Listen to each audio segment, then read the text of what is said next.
Hello friends, ओम श्री गणेशाय नमः। ओम नमः शिवाय। आप सभी का स्वागत है आपके अपने यूट्यूब चैनल पर। फ्रेंड्स, आज हम आपको इस वीडियो में बताने जा रहे हैं श्रावण मास महात्म के 16वें अध्याय की कथा के बारे में, जिसको सुनने मात्र से ही सभी सुखों की होगी प्राप्ति और होंगी सभी मनोकामनाएं शीघ्र ही पूर्ण। फ्रेंड्स, वीडियो शुरू करने से पहले आपसे रिक्वेस्ट है, अगर आप हमारे चैनल पर नए हैं और आपने अभी तक चैनल को सब्सक्राइब नहीं किया है तो प्लीज़ सब्सक्राइब कीजिएगा चैनल को, साथ ही प्रेस कीजिएगा बेल आइकन को, जिससे नए वीडियो से रिलेटेड नोटिफिकेशन आपको तुरंत प्राप्त हो सके। और वीडियो पसंद आने पर वीडियो को लाइक और शेयर जरूर कीजिएगा, ताकि सभी भक्तों को इस वीडियो का लाभ प्राप्त हो सके। और कमेंट बॉक्स में ओम श्री गणेशाय नमः जरूर लिखिएगा। श्रावण मास महात्म सभी प्रकार के विघ्नों का नाश करने वाले तथा सारी सृष्टि का पालन करने वाले श्री गणेश जी तथा ज्ञान की दाता देवी श्री सरस्वती जी तथा सब पुराणों के कर्ता श्री व्यास जी तथा श्री गुरुदेव जी के चरण कमलों में नमस्कार करके भगवान की श्रद्धा और भक्ति रस में डूबे हुए श्रावण मास महात्म्य की कथा कहती हूँ। शीतला सप्तमी व्रत का वर्णन तथा व्रत कथा। ईश्वर बोले, हे सनत कुमार, अब मैं शीतला सप्तमी व्रत को कहूँगा। श्रावण मास में शुक्ल पक्ष की सप्तमी तिथि को यह व्रत करना चाहिए। सबसे पहले दीवार पर एक वापी का आकार बनाकर अशरीरी संज्ञक दिव्य रूप वाले 7 जल देवताओं, 2 बालकों से युक्त पुरुष संज्ञक नारी एवं घोड़ा, एक वृषभ तथा नर वाहन सहित एक पालकी भी उस पर बना दे। उसके बाद 16 उपचारों से 7 जल देवताओं की पूजा होनी चाहिए। इस व्रत के साधन में ककड़ी और दधी ओदन का नैवेद्य अर्पित करना चाहिए। उसके बाद नैवेद्य के पदार्थों में से ब्राह्मण को वायन देना चाहिए। इस प्रकार 7 वर्ष तक इस व्रत को करने के बाद उद्यापन करना चाहिए। इस व्रत में प्रत्येक वर्ष 7 सुवासिनियों को भोजन कराना चाहिए। जल देवताओं की प्रतिमाएं एवं स्वर्ण पात्र में रखकर बालकों सहित एक दिन पहले सायंकाल में भक्ति पूर्वक उनकी पूजा करनी चाहिए। प्रातः काल पहले ग्रह होम करके देवताओं के निमित्त चरु से होम करना चाहिए। जिसने पहले इस व्रत को किया है और उसे जो फल प्राप्त हुआ है उसे आप सुने।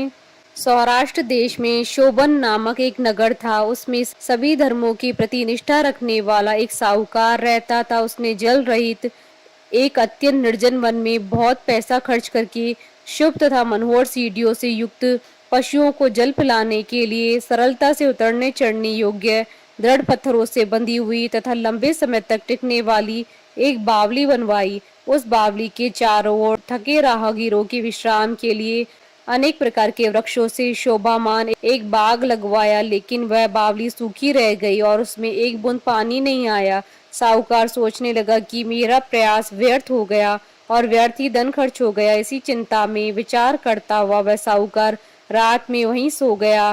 तब रात्रि में उसके स्वप्न में जल देवता आए और उन्होंने कहा कि हे धनत, जल के आने का उपाय तुम सुनो। यदि तुम हम लोगों के लिए आदर पूर्वक अपने पौत्र की बलि दो तो उसी समय तुम्हारी यह बावली जल से भर जाएगी। यह सपना देखकर साहूकार ने सुबह अपने पुत्र को बताया। उसके पुत्र का नाम द्रविड़ था और वह भी धर्म कर्म में आस्था रखने वाला था। वह कहने लगा, आप मुझ जैसे पुत्र के पिता हैं। यह धर्म का कार्य है, इसमें आपको ज्यादा विचार नहीं करना चाहिए। यह धर्म ही है जो स्थिर रहेगा और पुत्र आदि सब नश्वर हैं। अल्प मूल्य से महान वस्तु प्राप्त हो रही है, अतः यह क्रय अति दुर्लभ है। इसमें लाभ ही लाभ है। शीतांशु और चंडांशु ये मेरे 2 पुत्र हैं। इनमें से शीतांशु नामक जो ज्येष्ठ पुत्र है उसकी बलि बिना कुछ विचार किए आप दे दीजिए। लेकिन पिताजी, घर की स्त्रियों को यह रहस्य कभी ज्ञात नहीं होना चाहिए। उसका उपाय यह है कि इस समय मेरी पत्नी गर्भ से है और उसका प्रसव काल भी निकट है, जिसके लिए वह अपने पिता के घर जाने वाली है। छोटा पुत्र भी उसके साथ जाएगा। हे तात, उस समय यह कार्य निर्विघ्न रूप से संपन्न हो जाएगा।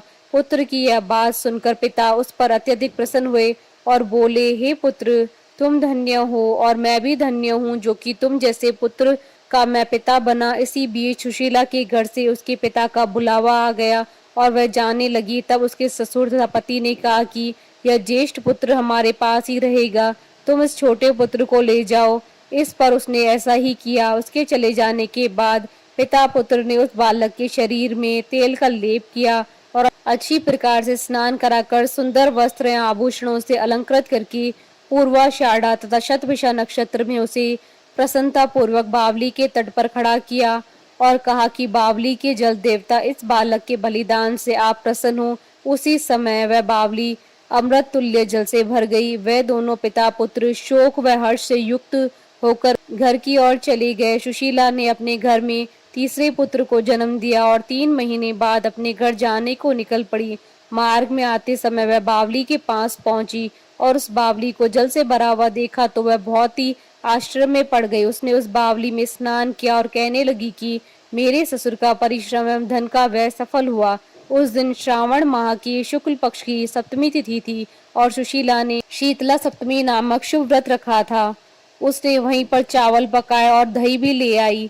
उसके बाद जल देवताओं का विधिवत पूजन करके दही भात तथा ककड़ी फल का नैवेद्य अर्पण किया तथा ब्राह्मणों को वायन देकर साथ के लोगों के साथ मिलकर उसी नैवेद्य अन्न का भोजन किया। उस स्थान से सुशीला का ग्राम 1 योजन की दूरी पर स्थित था। कुछ समय बाद वह सुंदर पालकी में बैठ दोनों पुत्रों के साथ वहां से चल पड़ी। तब वे जल देवता कहने लगी कि हमें इसका पुत्र जीवित करके इसे वापस करना चाहिए, क्योंकि इसने हमारा व्रत किया है। साथ ही यह उत्तम बुद्धि रखने वाली स्त्री है। इस व्रत के प्रभाव से इसे नूतन पुत्र देना चाहिए। पहले उत्पन्न पुत्र को यदि हम ग्रहण किए रह गए तब हमारी प्रसन्नता का फल ही क्या। आपस में ऐसा कहकर उन दयालु जल देवताओं ने बावली में से उसके पुत्र को बाहर निकालकर माता को दिखा दिया और फिर उसे विदा किया। बाहर निकलकर वह पुत्र माता माता पुकारता हुआ अपनी माता के पीछे दौड़ पड़ा। अपने पुत्र का शब्द सुनकर उसने पीछे मुड़कर देखा। वहां अपने पुत्र को देखकर वह मन ही मन बहुत चकित हुई। उसे अपनी गोद में बिठाकर उसने उसका माथा सूंघा, किंतु यह डर जाएगा, इस विचार से उसने पुत्र से कुछ नहीं पूछा। वह अपने मन में सोचने लगी कि यदि इसे चोर उठा लाए तो यह आभूषणों से युक्त कैसे हो सकता है, और यदि पिशाचों ने उसे पकड़ लिया तो दोबारा छोड़ क्यों दिया। घर में संबंधी जन तो चिंता के समुद्र में डूबे होंगे। इस प्रकार सुशीला सोचती हुई नगर के द्वार पर आ गई। तब लोग कहने लगे कि सुशीला आई है। यह सुनकर वे पिता पुत्र अत्यंत चिंता में पड़ गए कि वह न जाने क्या कहेगी और उसके पुत्र के बारे में हम क्या जवाब देंगे।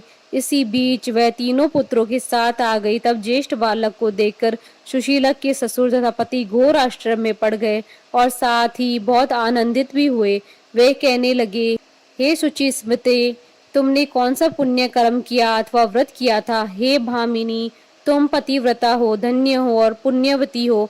इस शिशु को मरे हुए 2 माह बीत चुके हैं और तुमने इसे फिर से प्राप्त कर लिया, और वह बावली भी जल से परिपूर्ण है। तुम एक पुत्र के साथ अपने पिता के घर गई थी, लेकिन वापस तीनों पुत्रों के साथ आई हो। हे सुब्रू, तुमने तो कुल का उद्धार कर दिया। हे शुभानने, मैं तुम्हारी कितनी प्रशंसा करूं। इस प्रकार ससुर ने उसकी प्रशंसा की। पति ने उसे प्रेम पूर्वक देखा और सास ने उसे आनंदित किया। उसके बाद उसने मार्ग के पुण्य का समस्त वृतांत सुनाया। अंत में उन सभी ने मनोवांछित सुखों का उपभोग करके बहुत आनंद प्राप्त किया। हे वत्स, मैंने इस शीतला सप्तमी व्रत को आपसे कह दिया। इस व्रत में दधी, ओदन, शीतल, ककड़ी का फल शीतल और बावली का जल भी शीतल होता है तथा इसके देवता भी शीतल होते हैं। अतः शीतला सप्तमी का व्रत करने वाले तीनों प्रकार के तापों के संताप से शीतल हो जाते हैं। इसी कारण से यह सप्तमी शीतला सप्तमी इस यथार्थ नाम वाली है।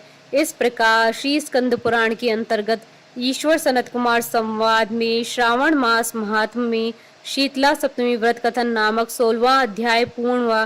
बोलिए भगवान शंकर माता पार्वती जी की जय। हमारे साथ इस वीडियो में अंत तक बने रहने के लिए आपका धन्यवाद। ओम श्री गणेशाय नमः। ओम नमः शिवाय।